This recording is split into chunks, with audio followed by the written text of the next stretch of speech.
I don't know why? Ask how. Howard the Humongous.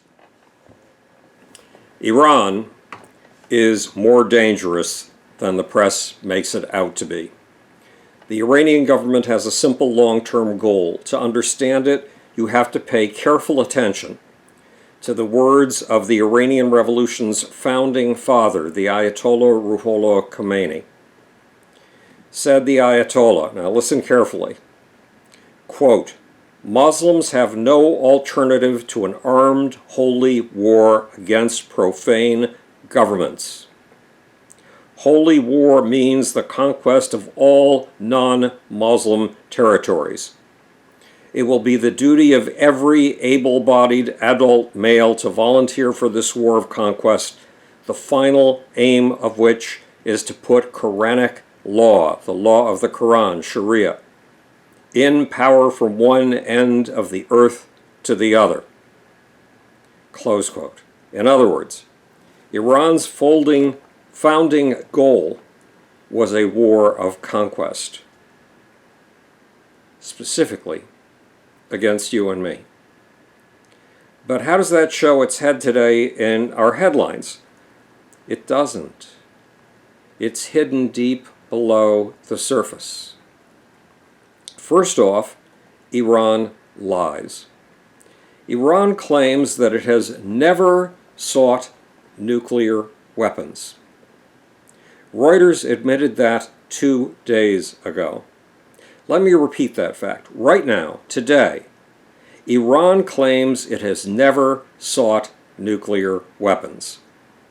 But this week, Benjamin Netanyahu, the Prime Minister of Israel, released a treasure trove of Iranian documents from its nuclear weapons program. Half a ton of material, including 110,000 items. 55,000 pages of paperwork and another 55,000 files on 183 CDs. The Western press poo-pooed what Netanyahu presented, but in dismissing this Israeli espionage coup, the Western press is covering up for Iran. It pretends that Iran has come clean and been honest in its dealings with us on the JCPOA, the Iranian nuclear agreement. Is it likely that Iran has really fessed up? Not if it still claims it never had a nuclear weapons program. In other words, lying is contagious. And the press is lying to you and me about Iran. Is Iran really dangerous? Am I exaggerating? It's been 39 years since Iran's revolution, a revolution in which 52 Americans were taken hostage for 444 days, and in which chants of death to America were a daily occurrence. But in Friday prayers and public demonstrations today, chanting death to America is still the norm. Yes, today Iranians are still chanting death to America. And this is a norm encouraged by guess who? The government itself. But there's more. 2 days ago, Iran said that the United States should leave the Middle East altogether because, quote, the west of Asia and the Persian Gulf is our home, close quote. It's Iran's sphere of influence. That may sound reasonable, but a sphere of influence is not what Iran wants. Iran wants to take over other nations lock, stock, and barrel. That's the core goal of Iran's Islamic Revolution. To start Islamic revolutions worldwide. Revolutions that will put ayatollahs, religious scholars, scholars of Quranic law, scholars of Sharia, in charge of government everywhere. And this is not just talk. Iran has a sophisticated operation running at least 6 proxy armies.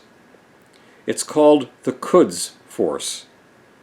And Iran's 6 proxy armies now exert control in Iraq, Lebanon, Gaza, Syria, and Yemen. Iran's Brigadier General Qasem Soleimani runs the Quds Force. Soleimani says that all 5 of these countries, Iraq, Lebanon, Gaza, Syria, and Yemen, are in his portfolio. What he doesn't include is the country where Soleimani started his career in military subterfuge, Afghanistan, a country where Iran also has been puppeteering for decades. Iran wants to put more countries into Qasem Soleimani's portfolio. Saudi Arabia is at war with Iran in Syria and Yemen. The so-called civil wars in Syria and Yemen are actually wars between Saudi Arabia and Iran. They are proxy wars. There's a reason for these wars. The Saudis are fighting because they feel encircled. Encircled by the 5 states controlled by, guess who? Iran. And encirclement in the 19th century was considered a legitimate reason to go to war, a legitimate casus belli. But there's more. The Saudis believe that Iran wants to take their country over, topple the Saudi royal family, and drive Sunni Muslims out of power, destroying the heart and soul of the Sunni world. In the Saudis' opinion, this means destroying Islam itself. And guess what? About almost all of that, the Saudis are right. In 1979, when the Islamic Revolution took over Iran, the goal of that Islamic Revolution was to seize power in all 57 Muslim nations of the world, including Saudi Arabia and Egypt. The Iranian Ayatollahs wanted to rule wherever there are Muslims, and they wanted to rule over you and me. That imperative to rule the world is written into Iran's constitution. And Qasem Soleimani is in charge of the 5 proxy armies, working on the first step of that global conquest, taking over the Middle East. Remember what Saudi Arabia's newspaper, Sharq al-Awsat, says about the Iranians. They are the masters of deception, the masters of cover-ups, the master of invisible assaults, and the masters of lies. It was the Iranians who tricked us into believing that there were weapons of mass destruction in Saddam Hussein's Iraq. For the full story behind that assertion, and all of the evidence behind it, read my book, The Muhammad Code, How a Desert Prophet Brought You ISIS, Al-Qaeda, and Boko Haram, or How Muhammad Invented Jihad. The Muhammad Code has been called one of the best researched books ever written. We need journalists to live up to the basic obligation of their craft. Do not be deceived by falsehoods. Not falsehoods from Donald Trump, not falsehoods from the folks in Iran. Always tell the truth. Do not be deceived by lies. Uncover lies. And remember the words of the Iranian Revolution's founding father, the Ayatollah Khomeini. Quote, Muslims have no alternative to an armed holy war against profane governments. Holy war means the conquest of all non-Muslim territories. It will be the duty of every able-bodied adult male to volunteer for this war of conquest, the final aim of which is to put Quranic law in power from one end of the earth to the other. This is Howard the Humongous, speaking to you from the future. It's your job and my job to make.